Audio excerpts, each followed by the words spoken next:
Alright, hello everyone, what a race. I've thrown up immediately the main talking point of the weekend. Let's just rewatch, we all know what happens. So, obviously one can understand why there are a number of different opinions about what happened, but let's discuss them all and I'll give you my view. So in the interests of full and frank disclosure, I am a Lewis Hamilton fan and probably something of a Mercedes fan as well, but I'm also an Alexander Albon fan, so I like both these drivers. I've been rooting for them for probably both of their entire Formula One careers at least, and yeah, I wouldn't say I have a particular horse in this fight. I'm perhaps more sympathetic to Lewis than I know many commentators are at the moment, but I will try my best to give you an unbiased and impartial perspective. So here is the Red Bull Ring, the Austrian Grand Prix circuit, which is of course the venue for last weekend's race and also for the upcoming race this weekend. Now, obviously the incident that we're discussing went down here as the cars of Lewis Hamilton and Alexander Albon approached turn 4 down the back straight of turn 3. Albon was closing in and, getting into an overtaking position, very close behind Lewis. And then when they reach the apex of this corner, turn 4, that's where it all gets a bit hairy. We'll look at some actual footage and pictures of the incident in a moment, but just so you know, the cars were going into that corner, Lewis Hamilton on the inside, Alexander Albon on the outside, and remember, no DRS after a safety car restart. So first of all, let's take a look at that same clip I showed you earlier, same camera angle and everything, slowed down to give you a better idea of what's going on and just give you a bit more time to take it in. Of course, this all happened in literally a matter of 2 or 3 seconds, so slowing it down will hopefully help us. Sorry that there's a limitation to how much of the footage I can show you for all kinds of reasons, but let's take a closer look at this. So here the overtaking manoeuvre is definitely on. Albon's positioning his car, try and go past around the outside. Here they're about level, and you can see Albon actually, because of superior traction, gets ahead. He's about half a car width ahead there, then they clash wheels, and that's where Albon spins off, and the rest, as they say, is history. So it's really this passage of time here, this clip, that we want to focus on, and this is what will be relevant in assessing whether we think that Lewis Hamilton's 5-second penalty was justified, was rightly given as a penalty for breach of the FIA sporting code when it comes to trying that manoeuvre and causing a collision. Now, just so that we all are clear on what I mean when I talk about that decision, here is the decision. You can see that the stewards at the 2020 Austrian Grand Prix, having received a report from the race director, have considered the following matter and determined that car 44 Lewis Hamilton at 4:31 local time in the race collided with car 23. This, they say, involved an incident defined by Article 38.1 of the FIA Formula One sporting regulations. Their decision was to award a 5-second time penalty and 2 penalty points. So, the interesting thing here is that they say that the cars negotiated the turns side by side. Car 23 had a better exit and was in the process of passing car 44. Car 44 was drafting to the outside at the exit of turn 4, consequently making contact with the rear right wheel of car 23, causing car 23 to spin. They determined that the driver of car 44, Lewis Hamilton, was predominantly to blame for the collision.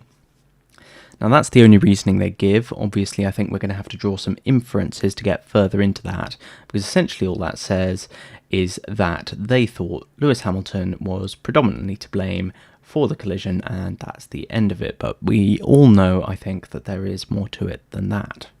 So just in case you're interested, and this may be a bit too legalistic for some, but the F1 sporting regulations in force this year, clearly they give the stewards the power to take this decision, but in terms of actually enumerating and elucidating the rules around driver conduct and driving standards, those are not really covered in the sporting regulations, which would be the relevant Formula One regulations, other than to say that drivers are obliged to comply with the FIA code, the FIA sporting code, which is kind of generally applicable to all motorsports governed by the FIA. It's a huge document covering many different motorsports, and with many appendices and chapters and articles and all that good stuff for us lawyers out there.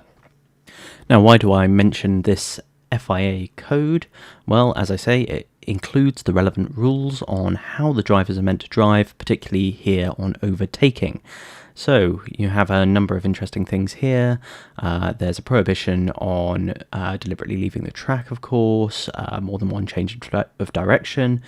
These things have been covered in a lot of detail when discussing other incidents recently, so I won't go into those things, but some things to note here. Manoeuvres liable to hinder other drivers, such as deliberate crowding of a car beyond the edge of the track or any other abnormal change of direction. That's an offence which is prohibited, and a driver guilty of those things could be reported to the stewards. So I think actually, contrary to what some people have been saying, this crowding and hindering offence might actually be more relevant here than people think. We don't know, because the stewards, when giving that decision, did not formally include their reasoning in terms of references to these parts of the code, but you can see they're clearly prohibited to crowd and hinder another driver when overtaking. And then the second interesting thing to note here is the rule against causing a collision, repetition of serious mistakes, or the appearance of a lack of control over the car. Also prohibited, also reportable to the stewards, and also empowers them to give a penalty pursuant to the sporting regulations, which I pointed to earlier. This stuff, as I say, is in the FIA code. If you're interested, it's actually Appendix L, Chapter 5, Article 2, which governs overtaking and driving standards. So there you go, now you know. But we'll discuss these things in a bit more detail when actually applying them to the facts here. So you've got two things, I think, to bear in mind, which is that prohibition on crowding and hindering while overtaking, and the prohibition on causing a collision when overtaking. So the questions are essentially, do we think that Lewis crowded Alex beyond the edge of the track? Do we think he was overly aggressive? And did he cause the collision? So this is a different angle from that we were looking at earlier.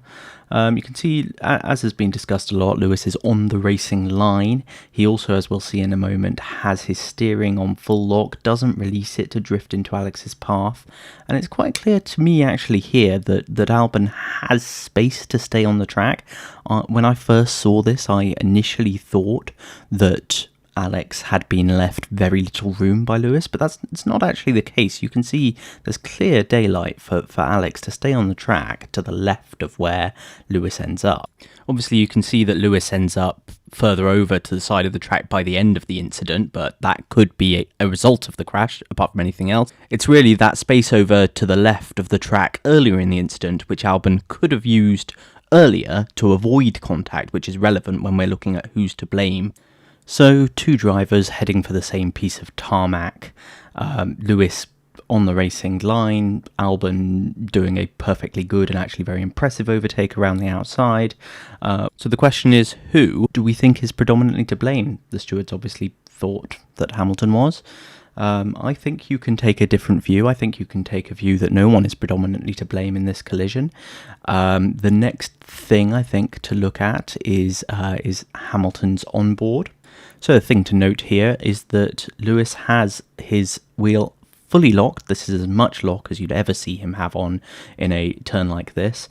And he keeps the lock on. He at no point releases it over to the left or lets it drift out. You can see at the moment of the collision, the shock forces his hands to release the wheel a moment, but otherwise he is steering hard right.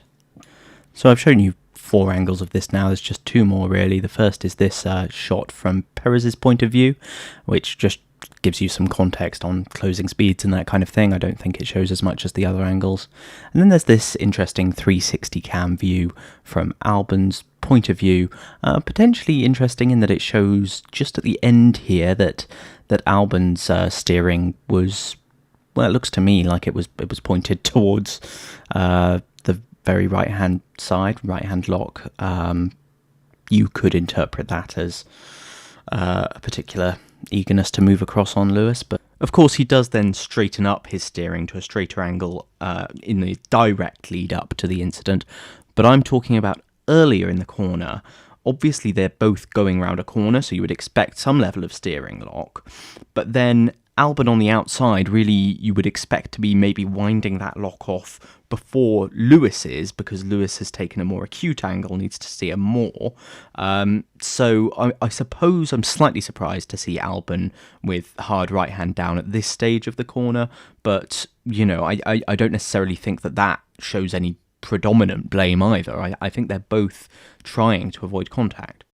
Really, there's probably no blame on either side is my perspective here. I think both drivers are doing their best to avoid a collision.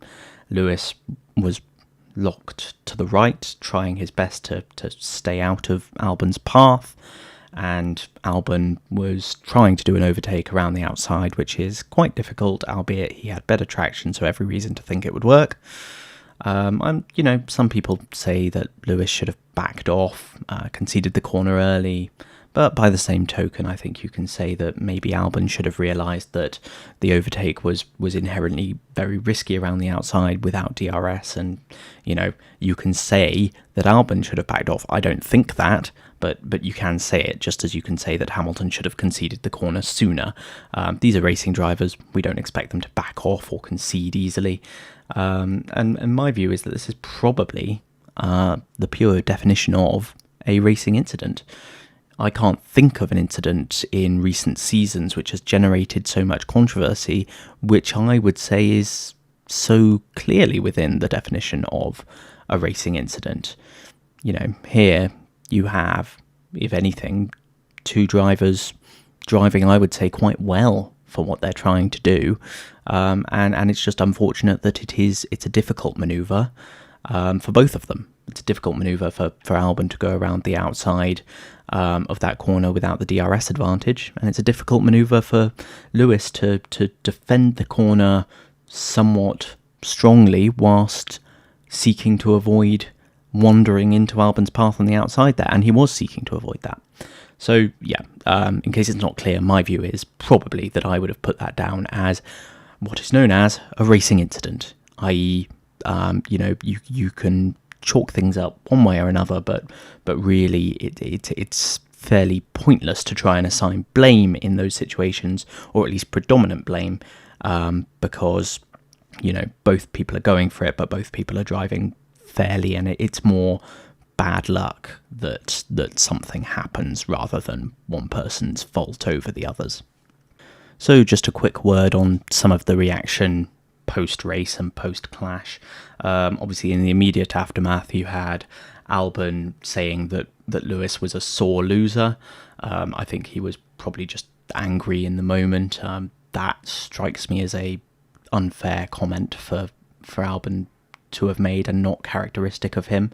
Obviously, you're in dangerous territory calling probably the world's best racing driver a sore loser, but there you go. That's what he decided to say at the moment. And then in slightly more considered comments in the aftermath, he said that he thought the incident was more clearly a penalty than the clash that he had with Lewis in Brazil at the end of the 2019 season.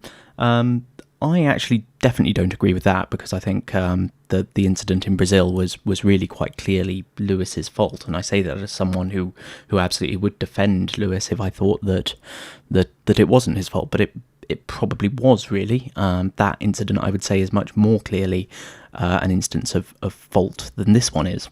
So that's a strange comment for Albon to have made as well, but again, I assume feelings are raw, and he said there's no bad blood and that kind of thing, so I think he'll calm down and ultimately it'll all be fine.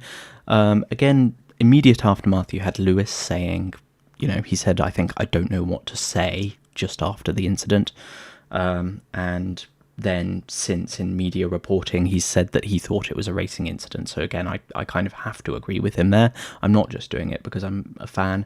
I do think it's a racing incident, so what he's said seems fair. He said he thinks it's a racing incident, but he'll take it on the chin if that's the penalty that they want to give me, meaning the stewards.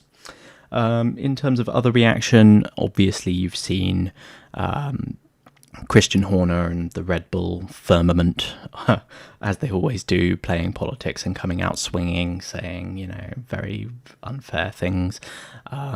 And you've had Toto Wolff saying that he thinks the penalty is too harsh after viewing video many times. He refers to the fact that, Hamilton had full lock on, as we've looked at, and Albon he came up with the 40% figure of the road left to stay on the track. So, interesting. I think those are relevant facts, but anyway.